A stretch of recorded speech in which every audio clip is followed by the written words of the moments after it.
வணக்கம். இது அதிர்வின் இன்றைய பிரதான செய்திகள். முதலில் தலைப்புச் செய்திகள். கோட்டபாய வேண்டுமென்றால் அவரின் வீட்டிற்கு போகவும் விமலின் போராட்ட களத்திற்குள் புகுந்த நபரால் பரபரப்பு.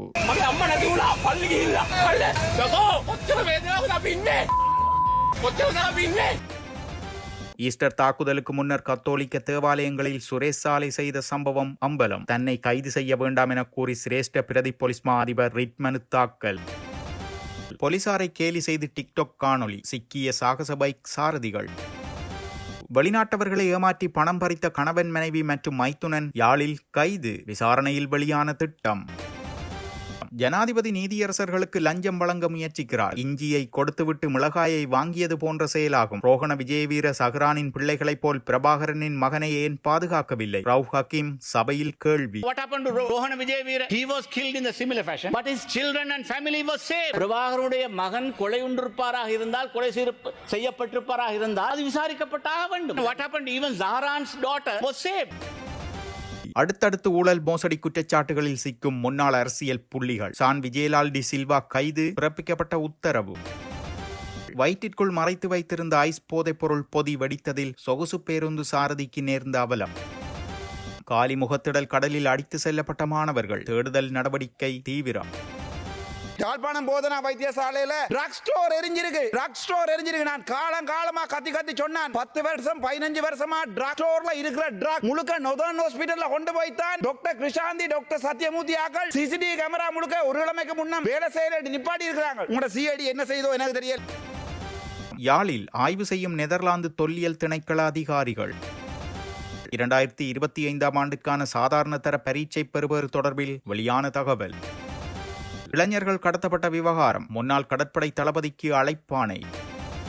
தெற்கை சார்ந்த ஒரு வர்த்தகருக்கு 5 ஏக்கர் காணி ஒதுக்கப்பட்டிருக்கு. அந்த 5 ஏக்கர் காணி தனியாருடைய காணி, அது அரசு காணி அல்ல, அது தனியாருடைய உறுதி காணி. அந்த காணி எப்படி ஒதுக்கப்பட்டிருக்கா வந்து உயிர்த்த ஞாயிறு குண்டு தாக்குதல் சம்பவத்திற்கு 3 வாரத்திற்கு முன்னர் சுரேஷ் சாலை நீர்கொழும்பு பகுதிக்கு 5 பேரை அனுப்பி கத்தோலிக்க தேவாலயங்கள் மற்றும் விசேட பூஜைக்கு கலந்து கொள்பவர்களின் எண்ணிக்கை உள்ளிட்ட தகவல்களை திரட்டியுள்ளார் எனவும், இந்த விடயங்கள் அனைத்தும் தீவிரமான விசாரணைகளில் உறுதிப்படுத்தப்பட்டுள்ளதாகவும் பொதுமக்கள் பாதுகாப்பு அமைச்சர் ஆனந்த விஜயபால தெரிவித்துள்ளார். உயிர்த்த ஞாயிறு தின குண்டு தாக்குதல் தொடர்பில் பல விடயங்கள் வெளிவருகின்ற நிலையில் ஒரு தரப்பினர் கலக்கமடைந்து கோட்டை புகையிரத நிலையம் முன்பாக சத்தியாகிரக போராட்டத்தில் ஈடுபட்டுள்ளார்கள். எத்தனை நாட்கள் போராட்டத்தில் ஈடுபட்டாலும் அதற்கு அடிபணிய போவதில்லை என்றும், சட்டத்தின் பிரகாரமே விசாரணைகள் முன்னெடுக்கப்படுகின்றன என்றும் அவர் குறிப்பிட்டுள்ளார். கடந்த 90 நாட்களில் சுரேசாலே சகல மருத்துவ வசதிகளையும் பெற்றுக் கொண்டுள்ளார். அதேபோல் சகல சலுகைகளையும் அவர் பெற்றுக் கொண்டுள்ளார். அதற்கான ஆவணங்கள் உள்ளன. கோட்டபாய ராஜபக்சவுக்கு பயண தடை விதித்த பின்னரே சுரேசாலே எதுவும் தனக்கு கிடைக்கவில்லை என்றும், சித்திரவதைக்கு உள்ளாகுவதாக கூறுவதாகவும் அவர் குறிப்பிட்டுள்ளார். இது இவ்வாறு இருக்க, உயிர்த்த ஞாயிறு பயங்கரவாத தாக்குதல் தொடர்பான விசாரணைகளில் போதிய அல்லது நியாயமான காரணங்களின்றி தாம் கைது செய்யப்படுவதை தடுக்கும் உத்தரவொன்றை பிறப்பிக்குமாறு கோரி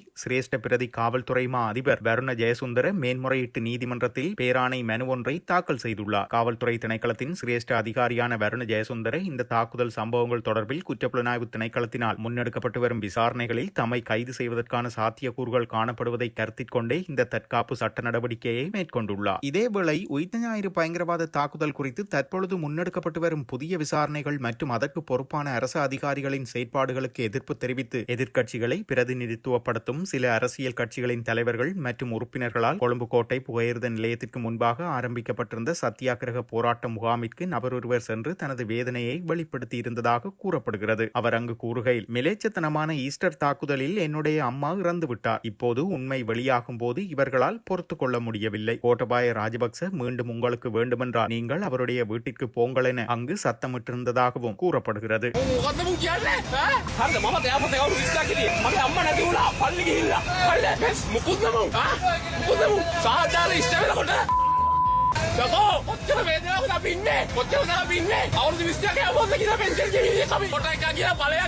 இதேவேளை கொழும்பு கோட்டை புகையிரத நிலையத்திற்கு முன்பாக ஆரம்பிக்கப்பட்டிருந்த சத்தியாகிரக போராட்டம் நேற்றைய தினம் நிறைவு செய்யப்பட்டிருந்தமையும் குறிப்பிடத்தக்கது. அம்பாறை மாவட்டம் சம்மாந்துறை போலீஸ் பிரிவுக்குட்பட்ட பகுதிகளில் முன்னெடுக்கப்பட்ட விசேட போக்குவரத்து சோதனை நடவடிக்கையின் போது டிக்டாக் செயலி ஊடாக கடமையில் இருந்த போக்குவரத்து போலீசாரை கேலி செய்து காணொலி பதிவிட்ட 2 சாகச மோட்டார் சைக்கிள் சாரதிகள் கைது செய்யப்பட்டுள்ளனர். லஞ்ச ஊழல் விசாரணை ஆணைக்குழுவினால் கைது செய்யப்பட்ட தென்மாகாண முன்னாள் முதலமைச்சர் ஷான் விஜயலால் டி சில்வாவை 12ஆம் தேதி வரை விளக்கமறியலில் வைக்குமாறு உத்தரவிடப்பட்டுள்ளது. நேற்றைய தினம் லஞ்ச ஊழல் விசாரணை ஆணைக்குழுவினால் கைது செய்யப்பட்டு அழுத்கடை நீதிவான் நீதிமன்றத்தில் முன்னிலைப்படுத்தப்பட்ட போது இந்த உத்தரவு பிறப்பிக்கப்பட்டுள்ளது. நிதி மோசடி மற்றும் அதிகார துஷ்பிரயோகம் உள்ளிட்ட ஊழல் குற்றச்சாட்டுகள் தொடர்பான நீண்டகால விசாரணைகளின் பின்னரே இவர் கைது செய்யப்பட்டுள்ளார். கடந்த 2019ஆம் ஆண்டு இடம்பெற்ற ஊழல் மோசடி குற்றச்சாட்டில் இந்த கைது நடவடிக்கை இடம்பெற்றுள்ளமை குறிப்பிடத்தக்கது. புலம்பெயர் தேசத்தில் இருந்து வருபவர்கள் மற்றும் இலங்கையில் உள்ளவர்கள் என பலரை ஏமாற்றி பணம் மற்றும் நகைகளை பறித்த ஒரு கும்பலை சேர்ந்த 3 சுன்னாகம் போலீசார் கைது செய்துள்ளனர். அந்த குழுவில் கணவன், மனைவி மற்றும் மனைவியின் சகோதரன் ஆகியோர் உள்ளடங்குவதாக கூறப்படுகிறது. சம்பவம் தொடர்பில் மேலும் தெரிய வருகையில், வெளிநாட்டில் இருந்து வருபவர்களை ஆசை வார்த்தை கூறி குறித்த பெண் ஒரு வீட்டிற்கு அழைத்து செல்வார். இதன்போது அந்த இடத்திற்கு வரும் கணவனும் அவரது மனைவியின் சகோதரரும் சம்பவ இடத்திற்கு சென்று காணொலி பதிவு செய்து அவர்களை மிரட்டி பணம் மற்றும் நகை என்பவற்றை அபகரித்து வந்துள்ளனர். இந்நிலையில் கடந்த சில தினங்களுக்கு முன்னரும் இதே பாணியில் ஒரு சம்பவம் இடம்பெற்ற நிலையில் அது குறித்து சுன்னாகம் போலீஸ் நிலையத்தில் முறைப்பாடு பதிவு செய்யப்பட்டது. இதனைத் தொடர்ந்து அந்த குழுவினரை சுன்னாகம் போலீசார் நேற்றைய தினம் கைது செய்துள்ளனர். குறித்த பெண்ணுக்கு எதிராக ஏற்கனவே முறைப்பாடுகள் இருப்பதாகவும் அவர் போதைக்கு அடிமையானவர் என்றும் விசாரணையில் தெரியவந்துள்ளது. விசாரணைகளின் பின்னர் அவர்கள் நீதிமன்றத்தில் முற்படுத்துவதற்கான நடவடிக்கைகளை போலீசார் மேற்கொண்டு வருகின்றனர். உயர் நீதிமன்றம் மற்றும் மேன்முறையீட்டு நீதிமன்றங்களில் காணப்படும் வெற்றிடங்களை நிரப்பாமல் ஜனாதிபதி வேண்டுமென்றே காலம் தாழ்த்தி வருகிறார் எனவும் இது அரசியலமைப்பை மீறும் செயலாகும். அதனால் உடனடியாக இந்த வெற்றிடங்களுக்கு நீதியரசர்களை நியமித்து அவர்களின் உரிமைகளை பாதுகாக்க வேண்டும் என ஸ்ரீலங்கா முஸ்லிம் காங்கிரஸ் தலைவர் ரவுஃப் ஹக்கீம் தெரிவித்துள்ளார். அவர் மேலும் குறிப்பிடுகையில், அரசாங்கத்தின் தேவைக்கே அவசரகால சட்டம் நீடிக்கப்பட்டு வருகிறது. அரசாங்கத்தின் இந்த நடவடிக்கைகளுக்கு எதிர்ப்பு தெரிவித்து இலங்கை சட்டத்திறனிகள் சங்கம் உள்ளிட்ட பல சட்டத்திறனிகள் சங்கங்கள் ஜனாதிபதிக்கு தங்களது எதிர்ப்பை தெரிவித்திருக்கிறார்கள். மேலும் மேன்முறையீட்டு நீதிமன்றம் மற்றும் உயர் நீதிமன்றத்தில் தலா 4 வெற்றிடங்கள் காணப்படுகின்றன. பல மாதங்களாகியும் இந்த வெற்றிடங்களை நிரப்புவதற்கு ஜனாதிபதி நடவடிக்கை எடுக்காமல் இருக்கிறார். இந்த நீதிமன்றங்களுக்கு நீதியரசர்களை நியமிக்கும் பொறுப்பு ஜனாதிபதிக்குரியதாகும். ஆனால் ஜனாதிபதி வேண்டுமென்றே இதனை மேற்கொள்ளாமல் இருப்பதன் மூலம் அவர் அரசியலமைப்பை மீறியுள்ளார். அதே நேரம் நீதியரசர்கள் பதவி உயர்வுகளை பெறும் வாய்ப்பு மறுக்கப்படுகிறது. ஜனாதிபதி தங்களுக்கு தேவையானவர்களுக்கு பதவி உயர்வுகளை வழங்குவதன் மூலம் நாட்டின் நீதியரசர்களுக்கும் லஞ்சம் வழங்க முயற்சிக்கிறார். இது தொடர்பாக பாராளுமன்றம் கவனம் செலுத்த வேண்டும் என்றும் அவர் பகிரங்கமாக தெரிவித்துள்ளார். அத்துடன் மேலும் ஒரு விடயம் ஒன்றை அவர் கூறுகையில், நீதியமைச்சர் பயங்கரவாத தடுப்பு சட்டத்தில் திருத்தங்களை கொண்டுவரப் போவதாக கூறியிருந்தார். இது இஞ்சியை கொடுத்து மிளகாயை வாங்கியது போன்ற ஒரு செயலாகும். மீண்டும் ஒரு முறை அவர்கள் மற்றொரு புதிய சட்டத்தை கொண்டுவரப் போகிறார்கள். தற்போது இருக்கும் சட்டத்தை விட அது மிகவும் கொடூரமானதாக இருக்கும் என்பதில் எனக்கு முழு நம்பிக்கை உண்டு. சட்டமா அதிபர் திணைக்களமும் காவல்துறை திணைக்கின்றன. ஏனெனில் அவர்கள் பயங்கரவாத தடுப்பு சட்டத்தின் கீழ் வேலை செய்வதற்கே பழகிவிட்டார்கள் என்றும் தெரிவித்துள்ளார். மேலும் சேனல் 4 கில்லிங் ஃபீல்ட் புதிய அத்தியாயம் குறித்து தற்பொழுது அரசாங்க தரப்பில் ஒரு தேவையற்ற பயம் ஏற்பட்டுள்ளது. பல புகைப்படங்களில் நாம் பார்த்தபடி பதுங்கு குழி ஒன்றில் உணவு உட்கொண்டிருந்த பிரபாகரனின் மகன் பாலச்சந்திரன் திடீரென உடலில் துப்பாக்கிச்சூட்டு காயங்களுடன் பிணமாக காணப்பட்ட அந்த படுகொலை பற்றியது இதுவென்று அவர்கள் கூறுகிறார்கள். அவர் ஒரு பயங்கரவாதியின் மகனாக இருந்தாலும் இல்லாவிட்டாலும் போர்க்காலத்தில் சிறார்களை நடத்துவதென்பது இங்கு அவதானிக்கப்பட வேண்டும். ரோகண விஜயவீரவுக்கு நடந்ததென்ன? அவரும் இதே போன்ற முறையில்தான் கொல்லப்பட்டார். ஆனால் அவருடைய குழந்தைகளும் குடும்பமும் காப்பாற்றப்பட்டனர். அரசாங்கம் அவர்களை பாதுகாப்பில் வாழ அனுமதித்தது. அது மட்டுமல்ல, சஹ்ரானின் மகள் கூட காப்பாற்றப்பட்டார். அவர்கள் சஹ்ரானின் மகளை கொல்லவில்லை. அப்படி இருக்க ஏன் பிரபாகரனின் மகனை கொல்ல வேண்டும்? அப்படி நடந்திருந்தால் அது நடந்துவிட்டது என்று கூறவில்லை. ஆனால் அப்படி நடந்திருக்குமாயின் அது ஏன் விசாரிக்கப்படக்கூடாதென்றும் அவர் கேள்வி எழுப்பியுள்ளார். வயிற்றுக்குள் மறைத்து வைக்கப்பட்டிருந்த ஐஸ் போதைப் பொருள் பாக்கெட்டுகள் திடீரென வெடித்ததில் ஒருவர் உயிரிழந்துள்ளார். தெற்கு அதிவேக வீதியின் தங்காலை மாகும்பர வீதியில் பயணிக்கும் சொகுசு பேருந்து ஒன்றில் பணியாற்றிய 55 வயதுடைய சாரதியே இவ்வாறு உயிரிழந்துள்ளார். கடந்த 8ஆம் தேதி மாகும்புரவிலிருந்து தங்காலை நோக்கிச் சென்ற பேருந்து நிறுத்துமிடத்தினை அடைந்த பின்னர் தங்காலையில் இறுதிச் சடங்கில் கலந்து கொள்வதற்காக சென்று திரும்பிய சில நிமிடங்களிலேயே சாரதி திடீரென நோய்வாய்ப்பட்டுள்ளார். இதனை அடுத்து உடனடியாக அவரை தங்காலை ஆரம்ப வைத்தியசாலையில் அனுமதிக்கப்பட்ட நிலையில் சுமார் 2 மணி நேரத்திற்கு பிறகு அவர் உயிரிழந்துள்ளார். இதற்கமைய தங்காலை வைத்தியசாலையில் நடத்தப்பட்ட பிரேத பரிசோதனையில் உயிரிழந்த நபரின் வயிற்றுக்குள் இருந்த 20 கிராம் எடையுள்ள ஐஸ் போதைப் பொருள் அடங்கிய 2 பாக்கெட்டுகள் மீட்கப்பட்டுள்ளதாக தெரிய வந்துள்ளது. இவற்றில் ஒரு பாக்கெட்டானது வயிற்றுக்குள் வெடித்து இரத்தத்துடன் கலந்து விஷமாகியமையே மரணத்திற்கு காரணம் என மருத்துவ பரிசோதனைகளில் உறுதி செய்யப்பட்டுள்ளது. உங்களுக்கு தெரியும் 170 பாராளுமன்ற 170 வேலை செய்கிற ஆக்கள் யாழ்ப்பாணம் போதனா வைத்தியசாலையில் பணிப்பெண்கள் உங்களை கூட்டிக் கொண்டு உங்களுடைய அமைச்சரை நான் கதைச்சிருந்தேன். ஆனால் நேற்று முன்தினம் நான் பார்க்கின்றேன் அவர்களை பாதையிலே விட்டிருக்கிறீர்கள். எவ்வளவு ஒரு மனச்சாட்சி இல்லாத வேலை ஒன்றை நீங்கள் செய்திருக்கிறீங்க சற்று யோசிச்சு பாருங்கள். அது சம்பந்தமாக அந்த 170 பேருக்கும் கொடுக்கப்பட்ட உத்தரவாதம் எப்ப நீங்கள் இச்சைப்படுத்துவீர்கள் என்பதையும் எனக்கு சொல்லணும் என்று எதிர்பார்க்கிறேன். 2வது விடயம், உங்களுக்கு தெரியும் யாழ்ப்பாணம் போதனா வைத்தியசாலையில் ட்ரக் ஸ்டோர் எரிஞ்சிருக்கு. ட்ரக் ஸ்டோர் எரிஞ்சிருக்கு. நான் காலமா கத்தி சொன்னான். 10 வருஷம் 15 வருஷமா ட்ரக் ஸ்டோர்ல இருக்கிற ட்ரக் முழுக்க நொதர்ன் ஹாஸ்பிட்டல்ல கொண்டு போய்த்தான் டாக்டர் கிருஷாந்தி, டாக்டர் சத்யமூர்த்தி ஆக்கள் முழு பேரும் கொண்டே கொடுக்குறாங்க. நீங்க நம்பல.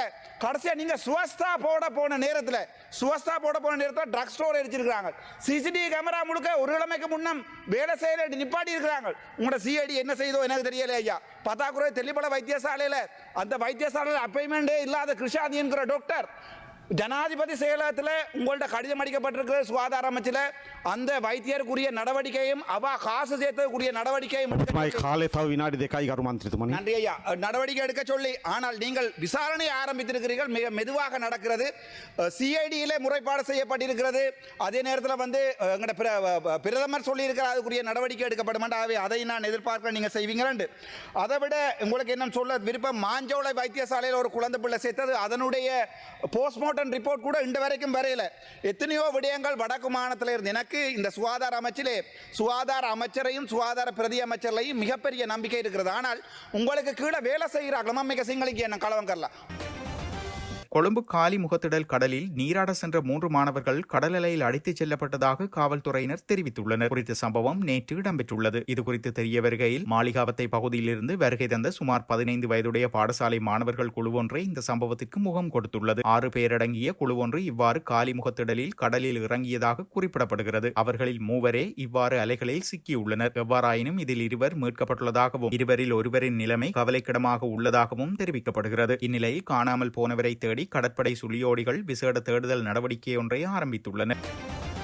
யாழ்ப்பாணத்திற்கு வருகை தந்துள்ள நெதர்லாந்து நாட்டின் தொல்லியல் திணைக்கள அதிகாரிகள் குழு வடக்கு பகுதிகளில் விரிவான ஆய்வுப் பணிகளில் ஈடுபட்டுள்ளது. தொல்லியல் திணைக்களத்தின் அழைப்பின் பேரில் குறித்த நிபுணர் குழு இலங்கை வந்துள்ள நிலையில் யாழ்ப்பாணத்தில் 15 நாட்கள் தங்கியிருந்து பல்வேறு தொல்லியல் மற்றும் நிலவியல் சார்ந்த ஆய்வுகளை முன்னெடுத்து வருகின்றன. இந்த ஆய்வுகளின் போது நிலத்தின் தன்மை, நிலத்தடியில் காணப்படும் தொன்மை சுவடுகள் மற்றும் வரலாற்று முக்கியத்துவம் வாய்ந்த அமைப்புகள் தொடர்பாக தரவுகள் நவீன தொழில்நுட்ப சாதனங்களின் உதவியுடன் சேகரிக்கப்பட்டு ஆய்வு செய்யப்படுகின்றன. குறிப்பாக நல்லூர், நெடுந்தீவு மற்றும் காரைநகர் உள்ளிட்ட பகுதிகளில் அதிக அளவிலான கள ஆய்வு பணிகள் இடம்பெற்று வருவதாக தெரிவிக்கப்படுகிறது. இந்த ஆய்வின் மூலம் வடக்கு மாகாணத்தின் தொல்லியல் பாரம்பரியம் தொடர்பான புதிய தகவல்கள் மற்றும் ஆதாரங்கள் வெளிச்சத்திற்கு வரும் என எதிர்பார்க்கப்படுகிறது. 2025ஆம் ஆண்டுக்கான சாதாரண தர தேர்வு முடிவுகள் எதிர்வரும் ஜூன் மாதம் 15ஆம் தேதிக்குள் வெளியிடப்படும் என்று கல்வி அமைச்சு அதிகாரப்பூர்வமாக அறிவித்துள்ளது. அத்துடன் முடிவுகளை வெளியிடுவதற்கான ஆயத்த பணிகள் தற்போது நடைபெற்று வருவதாகவும் அதிகாரிகள் வெளியிடுவதற்கு முன்னதாக ஆவணங்களை இறுதி செய்து வருவதாகவும் கல்வி பிரதி அமைச்சர் டாக்டர் மதுரா செனவிரத்ன உறுதிப்படுத்தியுள்ளார். உறுப்பினர் அவர்களே, இது ஒரு மிக தவறான ஒரு விடயம்.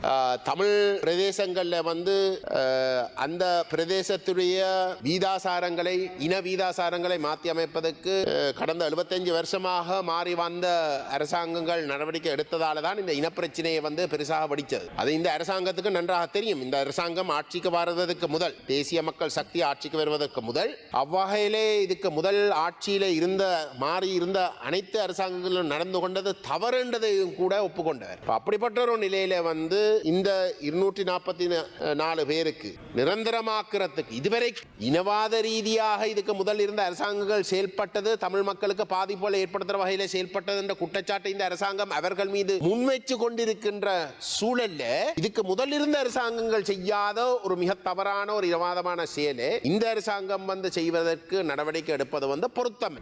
ஆகவே இந்த அரசாங்கம் முன்வரிசையிலே பொறுப்பு வாய்ந்த எந்த ஒரு அமைச்சரும் இல்லை. ஆனால் இந்த விடயத்தை நீங்களாவது இந்த அரசாங்கத்துக்கு உரித்த அமைச்சர்மாருக்கு இந்த விடயம் சொல்லப்பட்டு நிறுத்தப்பட வேண்டும் என்று நான் தாய்விடம் கேட்டுக்கொள்ள விரும்புகிறேன். 2வது விடயம், திரும்ப அபிவிருத்தி தித்வா புயலுக்கு பிற்பாடு எல்லாம் அழிஞ்சு போய் மக்களும் மிக மோசமாக பாதிப்படைஞ்சு இருக்கிற இடத்துல வந்து அபிவிருத்தி நடக்க வேணும், தங்களோட பொருளாதாரம் கட்டியெழுப்பப்பட வேணும் என்று நினைச்சு கொண்டிருக்கின்ற சூழல்ல இன்னும் ஒரு அசம்பாவிதம், ஒரு அநியாயம் வந்து அதே முல்லைத்தீவு மண்ணை சார்ந்து நடைபெற்று கொண்டிருக்கின்றது.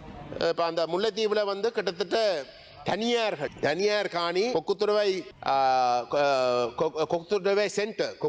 சென்டர் குஞ்சுக்கால் வழி என்ற ஒரு பிரதேசத்திலே வந்து தமிழர்கள் உறுதி காணியை வைத்திருக்கின்ற பிரதேசத்தில் வந்து பிரித்தானிய காலத்தில் இருந்து உறுதி காணிகள் வைத்திருக்கின்ற பிரதேசங்கள்ல வந்து தெற்கை சார்ந்த ஒரு வர்த்தகருக்கு 5 ஏக்கர் காணி ஒதுக்கப்பட்டிருக்கு. மகாவலி அபிவிருத்தி சபையின் ஊடாக இந்த 5 ஏக்கர் காணி ஒதுக்கப்பட்டிருக்கின்ற. ஆனா அந்த 5 ஏக்கர் காணி தனியார் தனியாருடைய காணி, அது அரசு காணி அல்ல, அது தனியாருடைய உறுதி காணி. அந்த காணி எப்படி ஒதுக்கப்பட்டிருக்கின்றா வந்து சட்டபூர்வமாக அந்த காணியை ஒதுக்கவில்லை. ஏன்னா சட்டபூர்வமாக ஒதுக்குறதாக இருந்தால் ஒரு சர்வே செய்துதான் அந்த ஒதுக்கீடுகளை செய்யணும். அப்ப மகாபலி அபிவிருத்தி அலுவலகத்துக்கு நன்றாக தெரியும், சர்வே செய்தால் அந்த காணி அளவீடு செய்யப்பட்டால் அது தனியாருடைய காணி என்றது உறுதிப்படுத்தப்படும். ஆகவே தனியாருடைய காணியை உறுதிப்படுத்தப்படாத வகையிலே அந்த தனியாருடைய காணி ஒரு வர்த்தக தெற்கை சார்ந்த ஒரு வர்த்தகத்துக்கு வந்து வழங்கப்பட்டிருக்கு. அந்த வர்த்தகர்